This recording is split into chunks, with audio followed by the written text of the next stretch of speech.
রাতভর বৃষ্টির জেরে কলকাতার একাধিক জায়গায় জমেছে জল। আলিপুর আবহাওয়া দপ্তরের পক্ষ থেকে আগেই জানানো হয়েছিল যে নাগারে বৃষ্টি হতে চলেছে গত কয়েকদিন ধরে, এবং তারই পরে বিগত কয়েকদিন ধরে আমরা দেখলাম যে বৃষ্টিপাত হচ্ছে নাগারে, এবং তারই পরে দেখা যাচ্ছে কলকাতার একাধিক জায়গায় ওয়াটার লগিং এর সমস্যা।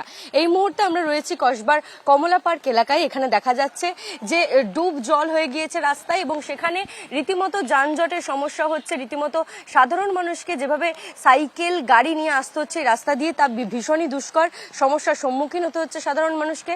আলিপুর আবহাওয়া দপ্তরের পক্ষ থেকে জানানো হয়েছে আগামী কয়েকদিন অর্থাৎ আগামী 2-3 দিনও নাগারে বৃষ্টি হতে চলেছে হাওড়া, কলকাতা, উত্তর 24 পরগনা এবং দক্ষিণ 24 পরগনা এই জেলাগুলিতে, এবং তারই সঙ্গে হালকা মাঝারি বজ্রপাতের সঙ্গে তীব্র বৃষ্টির যে পূর্বাভাস তা কিন্তু দিয়ে দেওয়া হয়েছে, এবং কমলা সতর্কতাও জারি করা হয়েছে।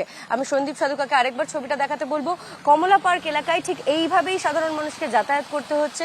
ওয়াটার লগিং এর যে সমস্যা কলকাতার দিকে দিকে দেখা যাচ্ছে, গতকাল রাতভর বৃষ্টির পরে এই সমস্যা, এই জল সমস্যা আরো বেশি বেড়েছে, এবং তারই ফলে দুষ্কর হয়ে উঠছে রাস্তাঘাটে চলাচল করা। আমরা সন্দীপ সাধুকার সঙ্গে মুখোপাধ্যায়, এবিপি আনন্দ, কলকাতা।